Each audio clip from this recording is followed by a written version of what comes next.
Bienvenue à Fragment. Comme vous l'aurez remarqué, désormais, Fragment de lumière devient simplement Fragment. Pourquoi ce changement? Eh bien, parce que je trouve que c'est une évolution naturelle. Et en avançant avec vous, j'ai compris que la lumière, c'est ce qui jaillit quand on ose regarder nos morceaux brisés en face. Chaque fragment, c'est une part de vérité. Chaque fragment, c'est une prise de conscience, parfois inconfortable. Et chaque fragment, c'est une pièce du puzzle. Et je trouve que fragment aussi, c'est plus brut, c'est plus libre. Et c'est aussi plus fidèle à ce que ce podcast est en train de devenir. Et je suis heureuse de poursuivre cette aventure avec vous sous un nouveau nom. Et si vous étiez fidèle à Fragment de lumière, eh bien vous êtes encore ici à la bonne place. Et nous continuons un fragment à la fois, de toi à moi. Fragment, c'est un espace de réflexion et de partage. C'est un endroit où se croisent spiritualité, conscience de soi et bien des zones grises de ce que nous appelons tout simplement l'expérience humaine, la vie. Et ici, nous ne spiritualisons pas les blessures, nous osons regarder ce qui se passe à l'intérieur sans masque.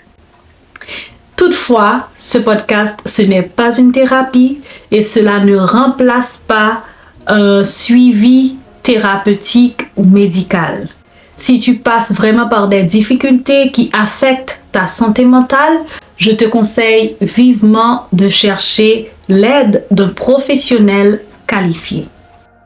Et si Fragment t'aide à respirer mieux, à y voir plus clair, alors n'hésite pas, abonne-toi, partage-le et surtout laisse un petit mot pour nous. Donc aide quelqu'un d'autre aussi à en bénéficier, car quand tu partages une parole qui aide à se libérer, à guérir, tu participes activement à la guérison collective. Au cours de ce mois, nous sommes encore en train de parler de réveil intérieur et dans l'épisode précédent, nous avons parlé de ce moment où tu vois, où tu sais, quand les choses deviennent un peu claires ou quand la lumière commence à s'installer, mais que ça gratte, ça dérange, ça pique. Parce que parfois quand la lumière vient, ce n'est pas toujours un soulagement immédiat. Au début, surtout, ça peut être inconfortable. Ça chamboule nos habitudes. On a compris que la prise de conscience, c'est un début à un grand ménage intérieur. Car ce que tu vois, tu ne peux plus faire semblant de ne pas le voir. Et aujourd'hui, notre épisode est la suite directe de ce point où nous allons parler du blocage numéro 1 à ce grand ménage intérieur, qui est notre besoin viscéral d'être aimé, accepté, qui parfois nous porte à nous trahir, à nous oublier. Bienvenue dans Fragment. C'est avec vous, Carla Léonard. Aujourd'hui, nous allons mettre le doigt sur un mécanisme très courant, très silencieux, que parfois on glorifie même, mais qui pourtant, au final, nous tue à petit feu. C'est le fait de se trahir pour être aimé. Se trahir pour préserver une relation. Mais attention, je ne parle pas des compromis sains qu'on fait l'un pour l'autre. Je parle de se renier, de s'effacer, de s'adapter au point de disparaître, quoi. Jusqu'à un moment où peut-être que tu te regardes dans le miroir, tu ne te reconnais plus. Tu te demandes c'est qui cette personne que tu regardes en face de toi. Se trahir pour être aimé, ce n'est pas toujours dramatique. Non. Souvent, c'est très calme. Et ça paraît même comme mature. Et c'est un processus qui commence assez silencieusement, où tu commences à baisser le volume de ta voix pour ne pas trop déranger, pour ne pas mettre l'autre en colère ou pour ne pas déplaire. C'est là où tu commences à afficher certains comportements une fois, deux fois et qui deviennent des habitudes. Par exemple, c'est toi qui te tais ou c'est toi qui coule toujours en premier, c'est toi qui fais la concession, c'est toi qui pardonne toujours en premier. Tu te fais plus petit pour ne pas trop gêner, pour ne pas prendre trop d'espace, pour ne pas paraître trop exigeant. Tu te contentes de moins que ce que tu mérites. Tu deviens une version plus allégée de toi. En Haïti, on aurait dit, quand on parle de cabri amélioré, tu deviens une version cabri améliorée de toi pour être plus facile, à digérer. Par exemple, tu es quelqu'un de franche, de nature, mais tu mets du filtre maintenant quand tu parles. Tu allèges un peu les choses, tu cherches des tournures, tu roules ta langue dans ta bouche. C'est toi qui es toujours the bigger person dans les disputes. C'est toi qui tires toujours le drapeau blanc. Tu fais attention.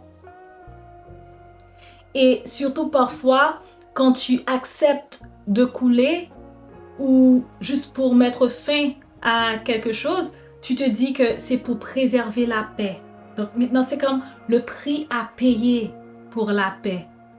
Mais quelle paix? C'est une paix cathédrale. Une paix qui demande que tu disparaisses, que tu te fasses tout petit ou toute petite. Une paix qui demande que tu demeures dans le silence. Ce n'est pas une paix, c'est un cimetière. Et le problème, en fait, ce n'est pas la paix, mais c'est la paix artificielle, la fausse paix, celle que tu achètes au prix de ton silence. C'est cette soi-disant paix qui est là, mais sans résolution. Le problème n'est pas résolu. La frustration est encore là. Elle est restée. Ton enfant intérieur est encore dans tous ses maux ou toute sa frustration, dans toute sa tristesse. Ton enfant intérieur a besoin de plus. Et tu le sais au fond de toi. Ton corps le sait. Ton âme le sait.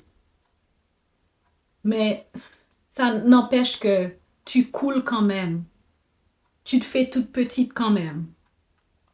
Alors que la vraie paix, parfois pour y arriver, pour l'atteindre, ça passe par des conflits, ça passe par des conversations inconfortables, ça passe par des tensions, oui. Mais une fois qu'elle est là vraiment, elle s'installe. Et vraiment, c'est une paix, je vais faire un jeu de mots, mais qui apaise tout. Ou même si ça t'a coûté quelque chose de la trouver, mais tu en ressors vraiment satisfaite. Tu sens que tu as été entendu. Cette paix-là, pour l'obtenir, parfois, elle peut passer par le fait de dire non. Le fait de dire c'est qui je suis et ça ne changera pas. La paix demande de rester fidèle à soi-même. Mais toute autre chose qu'on obtient en se trahissant, en se reniant, en disparaissant, tu peux l'appeler tout ce que tu veux, sauf la paix. Je sais que parler de se trahir, c'est un mot assez fort. Souvent, on préfère dire « je suis patiente » ou « je fais des efforts ». Mais honnêtement, de toi à moi, quand est-ce que cet effort arrête d'être un effort conscient, normal et acceptable et que ça devient un reniement?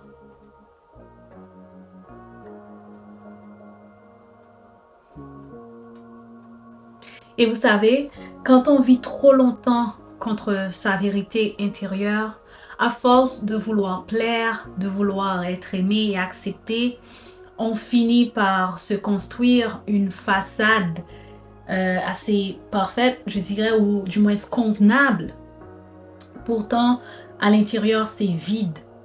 Et ce vide-là, un jour, il finit par hurler. Il finit par faire du bruit. Ce qui n'est pas vraiment vécu consciemment va finir quand même par revenir.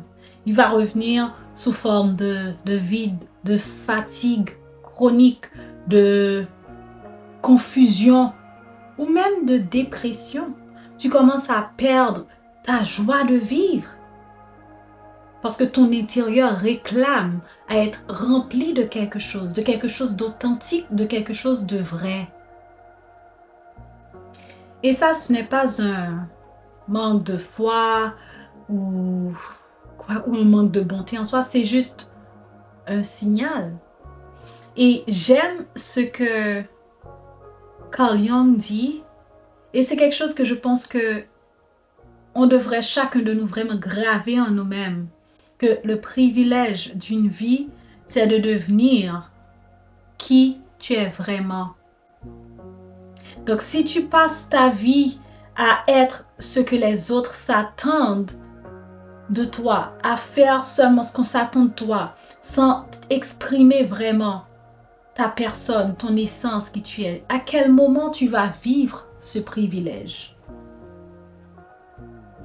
À quel moment tu vas vraiment exister en tant que toi, toi-même? Et vous savez, c'est triste, mais c'est une réalité que même dans certains milieux chrétiens, le déni de soi, ça paraît comme de la sainteté.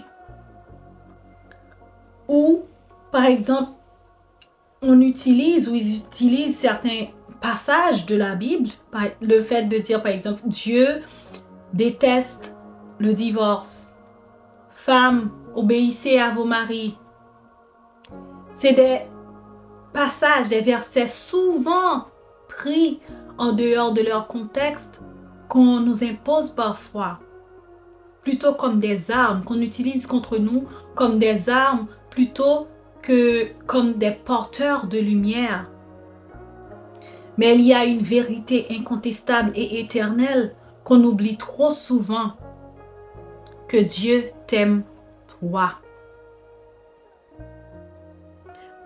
Dieu peut détester vraiment beaucoup de choses, dont le divorce. C'est vrai que Dieu déteste ça. Mais Dieu t'aime toi, indépendamment de ton statut social, indépendamment de ton rôle, de ta fonction, de ta profession, de ce que tu fais. Dieu t'aime toi. Et cette vérité-là, aujourd'hui, je veux que tu la retiennes. Car c'est une vérité libératrice. C'est la vérité libératrice. Et pour nous qui marchons dans la foi chrétienne, nous devons faire très attention. Parce qu'on nous a souvent vendu l'amour comme le sacrifice de sa personne, de son identité. Que s'oublier, c'est vivre sa sainteté. Il faut faire très attention. Parce que regardons Jésus, par exemple. Jésus, il ne s'effaçait pas. Il s'affirmait clairement dans toute son identité, avec assurance. Il était radical et il disait si ce qu'il croyait être la vérité ou ce qu'il savait être la vérité, quitte à déplaire aux gens puissants de son époque. Il s'affichait avec audace et courage. Donc, Dieu ne te demande pas de t'effacer.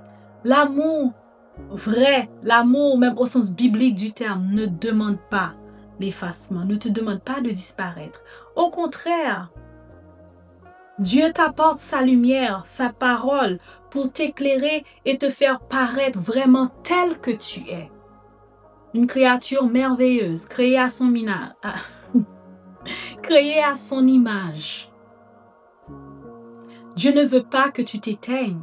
Il t'a créé avec un tempérament, une personnalité, des limites et il t'a donné une voix unique. pour que tu l'exprimes. Quand tu es toi-même et que tu vis vraiment dans toute ton essence et ta personne, tu glorifies Dieu 24 heures sur 24. Et ce n'est pas pour rien que Jésus dit dans Jean 10, le voleur ne vient que pour dérober, égorger et détruire. Mais moi, je viens pour que mes brebis aient la vie et qu'elle l'ait en abondance. Est-ce qu'on peut parler d'une vie abondante quand tu vis dans la peur de déplaire, quand tu te tais par peur? Une vie abondante, ce n'est pas une vie où tu t'effaces. L'amour de Dieu ne te demande jamais de devenir invisible. Au contraire, il met toute la lumière sur toi pour que tu apparaisses vraiment tel que tu es. Alors aujourd'hui, je t'encourage vraiment, ne te laisse pas voler ce privilège d'être vraiment qui tu es, de le laisser paraître au grand jour, de le vivre au grand jour, sans peur. L'amour bannit toute peur. L'amour ne domine pas, il ne réduit pas, il ne fait pas disparaître l'autre. Au contraire, la parole de Dieu, ce n'est pas une prison. Elle ne t'appelle pas à t'enfermer ou à te réduire pour être aimé. La parole de Dieu, ce n'est pas une prison. C'est une lumière pour discerner. Et Dieu ne t'appelle jamais à t'effacer, à disparaître pour être aimé. Et cette semaine, je t'invite à faire un petit exercice assez simple, mais d'une honnêteté brutale. Prends un carnet ou une feuille et je t'invite vraiment à t'observer et à noter peut-être 3 moments ou plus si tu veux, où vraiment tu as eu besoin, où tu as voulu dire une chose ou réagir d'une certaine manière, mais tu t'es freiné, tu t'es restreint ou tu as gardé le silence juste pour ne pas fâcher l'autre, pour ne pas déplaire peut-être.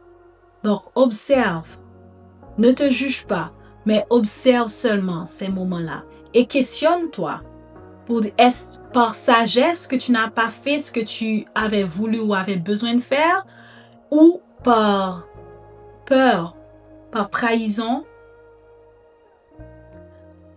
Ne te juge pas, mais observe ton corps. Observe ce que tu ressens au plus profond de toi. Et regarde vraiment la place que tu donnes aux autres et celle que tu te donnes à toi-même dans ta vie, dans tes agissements.